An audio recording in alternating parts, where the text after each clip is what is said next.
पाणी पी. हळू.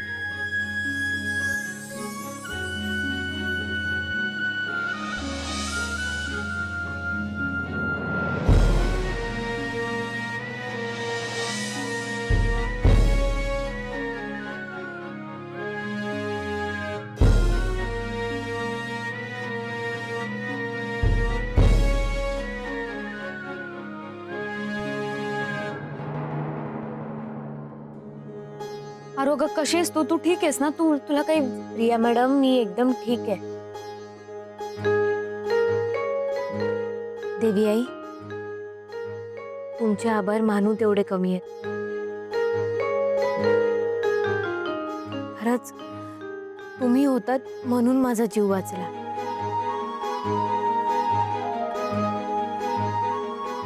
देवी आई, मी आजपासून पुन्हा किचनच्या कामाला सुरुवात करते.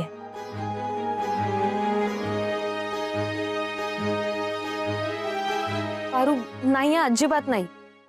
आत्ताच एवढा मोठा प्रसंग टळलाय, आता पुन्हा रिस्क नाही घ्यायची, अजिबात नाही. प्रिया मॅडम, अहो असं काय करताय तुम्ही सगळे? आणि देवी आई माझ्या पाठीशी असताना मला कधीच काहीच नाही होणार. त्यामुळे तुम्ही नका काळजी करू. यापुढे आम्ही काळजी घेऊन सावधगिरीनं काम करू. पण पारू किचन आता पुन्हा एकदा जोमात उभं राहणार. पारू, मला तुझी काळजी वाटते ग. नको करूस हे. नाही प्रिया मॅडम, हे बघा, मी जर का आता हार मानली ना तर सगळ्या बायका तुटतील, कधीच उभे राहू शकणार नाही ना. प्रिया मॅडम, संकटांवर मात करून जिद्दीनं यश मिळवण्यात तर खरी मजा आहे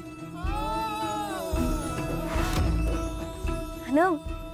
आयुष्यात अशी छोटी मोठी संकट येतच राहतात,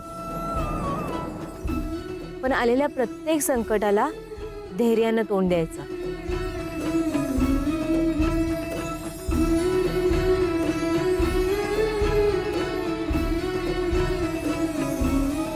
सगळ्या मागे आहे ना तो सुंदरच आहे, कमला राणीचा नवरा.